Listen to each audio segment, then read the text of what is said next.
म्हणजे तुम्हाला असं म्हणायचं का की जे आज कार्यक्रम झाला त्यामध्ये सगळे हे जे चालू आहे ते मतदानासाठी चालू आहे असं? बिल्कुल सही बात है। काही दिवसापूर्वी पाहिलं की पूर्ण कारखान्यावर प्रचंड प्रमाणात गोंधळ झाला गुरु आणि शिष्यामध्ये. आता विरोधात गेलेत असं वाटते का दोघं पण? हे बघा, कारण तुम्ही म्हणले होते की दोघं एकच आहेत, आता विरोधात गेल्यासारखं वाटतं. ते जो होते त्यांनी का झोप घेतली का त्यावेळेस का विरोध केला नाही? पूर्ण यंत्रणा वापरल्या गेली त्यावेळेस. म्हणजे इलेक्शनच्या तोंडावर विरोध दाखवतात. निश्चितपणे इलेक्शनच्या तोंडावरच विरोध दाखवतात. नमस्कार, मी दिनेश कुलकर्णी, युवा क्रांती न्यूजमध्ये आपल्या सर्वांचं स्वागत. आज मुस्लिम बांधवांचा ईद ए मिलादुन्नबी हा कार्यक्रम मोठ्या उत्साहामध्ये हिंगोली जिल्ह्यामध्ये साजरा होतो आणि वसमतमध्ये देखील मोठी भव्य अशी मिरवणूक निघालेली आहे. आणि मुनीर पटेल जे काँग्रेसचे नेते त्यांनी या मुस्लिम बांधवांच्या जे ईदला भेट दिलेली आहे. आपल्यासोबत स्वतः मुनीर पटेल आहेत. मोठा सण आहे मुस्लिम बांधवांचा, तुम्ही सदिच्छा भेट दिलेली आहे, काय सांगा? सबसे पहले मैं सब मेरे मुस्लिम भाइयों को अस्सलाम वालेकुम। और आज मिलादुन नबी के मौके पर सबको मुबारकबाद देता हूँ। आज जो मैंने बसमत का माहौल देखा, बहुत खुशनुमा और बहुत भाईचारे का माहौल आज देखने में मिला। लेकिन मेरे भाइयों ने इस बात पे गौर करना चाहिए कि जो आज का जो माहौल था वो आने वाले विधानसभा के वास्ते में था, क्योंकि आने वाले विधानसभा में जो भी कैंडिडेट रहेंगे उनकी आपके मतों का वोटिंग की ज़रूरत है। इसलिए जो आज तुम्हारे उम्मीदवार दिखते हैं वो उम्मीदवार अभी तक थे, अभी तक अपन सब उनका काम करते हुए आए।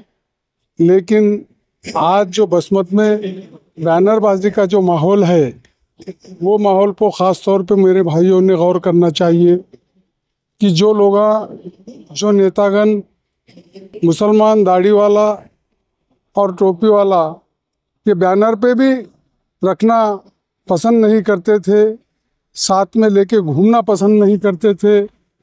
एक आधे नज़दीक के आदमी ने अगर बताया कि हमको साथ में लेके चलो तो बोलते थे कि हमारे हिंदू वोट ख़राब हो जाएंगे, हमको हिंदू वोट लेना है, ऐसा बोल के जो एक मैं देखता हूँ 40 साल से ये माहौल जो रहता था, ये माहौल रखने वाले लोग आज खुद एक टोपी पहन के और मुसलमानों के साथ में उनके जुलूस में नाच के, उनके जुलूस में बैनरबाजी करके, जो बैनरबाजी भी करना पसंद नहीं करते थे कुछ लोग, वो बैनर लगा के आज तुम्हारे मुबारकबाद इस माहौल में दे रहे हैं।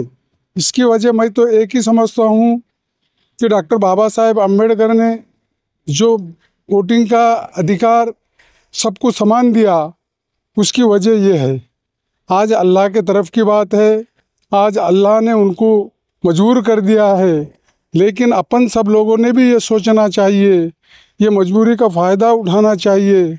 जो मतलब से मजबूर होते हैं उनको उनके पीछे या उनसे आगे घूमने का काम नहीं करते हुए उनको और मजबूर करके वोटिंग तक उनके साथ नहीं जाना चाहिए और बाद में सोच समझ के वोटिंग करना चाहिए। वोटिंग का इस्तेमाल सोच के करना चाहिए, ये मैं हमारे पूरे मुस्लिम भाइयों से कहना चाहता हूँ। म्हणजे तुम्हाला असं म्हणायचं का की जे आज कार्यक्रम झाला त्यामध्ये सगळे हे जे चालू आहे ते मतदानासाठी चालू आहे असं? बिल्कुल सही बात है। मैं अभी बताया आपको कि ये जो भी चालू है ये मतदान के वास्ते चालू है। और मुसलमानों को बाबा साहेब अम्बेडकर ने बरोबर का हक मतदान में जो घटना में दिया है उसकी वजह है ये। और ये अल्लाह के तरफ की बात है, अल्लाह ने उनके ऊपर टाइम लाया है कि जो लोग पसंद नहीं करते थे आज वो वोटिंग के मतलब के वास्ते हमारे मुस्लिम भाइयों को के साथ आज हमारे जुलूस में नाच रहे हैं। तो मतलब के वास्ते ही नाच रहे हैं। आपण काही दिवसापूर्वी पाहिलं की पूर्ण कारखान्यावर प्रचंड प्रमाणात गोंधळ झाला गुरु आणि शिष्यामध्ये. आता विरोधात गेलेत असं वाटते का दोघं पण? हे बघा, कारण तुम्ही म्हणले होते की दोघं एकच आहेत, आता विरोधात गेल्यासारखं वाटते का? विरोधात अजून बी नाही, माझं मत ठाम आहे की हे सगळं त्यांचं जे कालच्या पूर्णा कारखान्याच्या जनरल मीटिंगमध्ये जे झालं ते सभासदांना दाखवण्यासाठी नाटक झालेलं आहे, हे माझं ठाम मत आहे. आणि तुम्हाला सांगतो एक त्याच्यातली अजून एक जी गोष्ट आहे, आमच्याकडं बाराशिव देवस्थान हे जागरूक देवस्थान आहे. आणि हे जागरूक देवस्थान याच्या आधीसुद्धा बाराशिव आमच्याकडे जिनिंग होती, ती जिनिंग संपुष्टात आणली. ते संपुष्टात आणणारं डायरेक्टर बोर्ड आणि चेअरमन शिल्लक राहिले नाही. तुम्हाला सांगतो बाराशिव कारखाना आमचा ज्यांनी बुडविला, म्हणजे मी सांगेल की पूर्णा कारखान्याने हा कारखाना जे खाजगीकरण करून विकला, पर्यायानं चेअरमॅन त्याच्यात असणारा बोर्ड हे सुद्धा नक्कीच आमचं जागरूक देवस्थान जे बाराशिव आहे हे त्याच्याकडे बघितल्याशिवाय राहणार नाही. आणि कालची जीबीची जी सुरुवात मी समजतो की ते निश्चितपणे ते सुरुवात आहे. विद्यमान आमदार त्या सर्वसाधारण सभेमध्ये म्हणतायत की आम्ही पूर्णाचे कर्मचारी तिकडे नेऊ देणार नाही, आमचा हा हक्काचा कारखाना आहे, शेतकऱ्यांचा कारखाना आहे, आम्ही याचं म्हणजे हे नुकसान होऊ देणार. हे बघा, मी वारंवार सांगतोय की हे लुडू लढाई आहे, हे दोघं एकच आहे. हे आज सांगतात ना, 5 वर्ष जेव्हा पूर्ण बाराशिव खाजगीकरण झालं त्यावेळेस 2 वर्ष पूर्णेची यंत्रणा वापरल्या गेली. हे पूर्णेचे डायरेक्टर होते, एक लोकनेते म्हणून आमदार आमचे प्रतिनिधित्व होते. त्यांनी काय झोप घेतली का त्यावेळेस का विरोध केला नाही? पूर्ण यंत्रणा वापरल्या गेली त्यावेळेस. म्हणजे हे इलेक्शनच्या तोंडावर विरोध दाखवतात. निश्चितपणे हे इलेक्शनच्या तोंडावरच विरोध दाखवत आहे. राष्ट्रवादीमध्ये 2 आता फळ्या पडल्यात, मतांचं डिवायडेशन होणार आहे, नुकसान तर होणार आहे. जरी तुम्ही म्हणत असताल की दोघं एकच आहेत, पण नुकसान तर होणार आहे, कारण 2 राष्ट्रवादी वेगळ्या झाल्यात. याच्या आधीसुद्धा मी सांगितलं की लोक पर्याय बघत आहेत. तिसरा पर्याय जर सक्षम उभा झाला तर निश्चितपणे लोक जे तुम्ही म्हणतात ते दाखवून देत.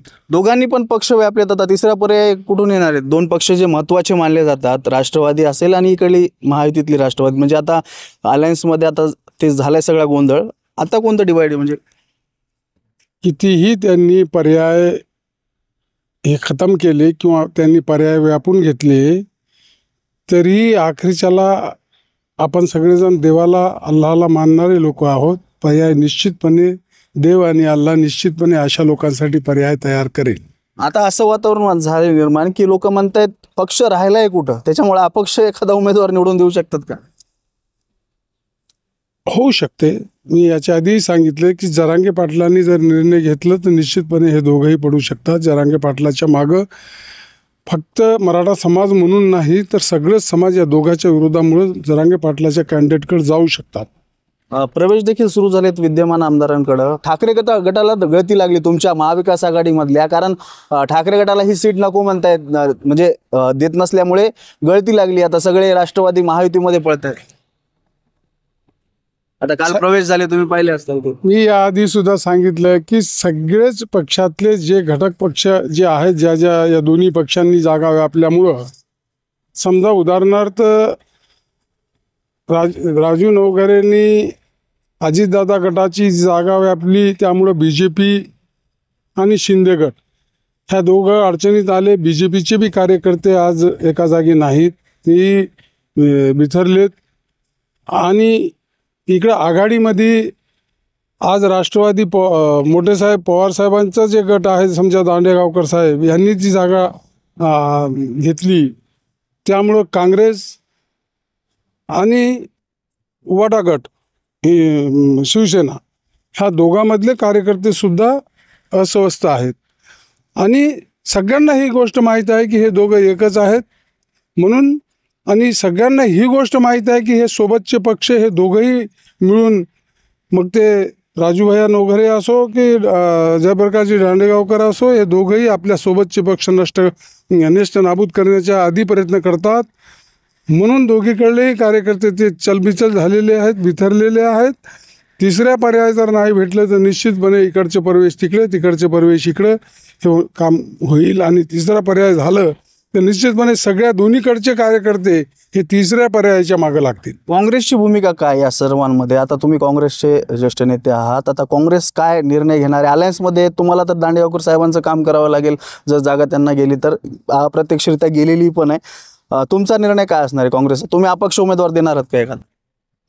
नाही, आम्ही श्रेष्ठीच्या मनावर राहणारे आहोत. आम्ही पक्षप्रेमी लोक आहोत. आम्ही पक्षाचंच काम करणार आहोत. परंतु जे कार्यकर्त्याची परिस्थिती आहे ती परिस्थिती कोणीही रोखू शकणार नाही. आम्ही श्रेष्ठींना हे सुद्धा सांगितलं की दांडेगावकर जर तुम्ही दिलं, त्या गटाचा उमेदवार जर आघाडीतून दिलं तर निश्चितपणे इथं काँग्रेस संपून जाणार आहे. कारण कार्यकर्ता एकही दांडेगावकरचं काम करायस तयार नाही. इथे कुठेतरी तिसरा पर्याय आपल्याला पाहिजे. नक्कीच आपण पाहू शकतो हे होते काँग्रेसचे नेते मुनीर पटेल. आणि काँग्रेसच्या कार्यकर्त्यांमध्ये आता नाराजी पाहायला मिळते, का तर ही जागा जी आहे ती राष्ट्रवादी शरद पवार गटाला महाविकास आघाडीमध्ये जाते. त्यामुळे कार्यकर्ते हा तिसरा पर्याय पाहतील, आम्ही काम करणार नाही, अशाच प्रतिक्रिया आता काँग्रेसच्या गोटातून येताना पाहायला मिळतात. दिनेश कुलकर्णी, युवा क्रांती न्यूज, वसमत.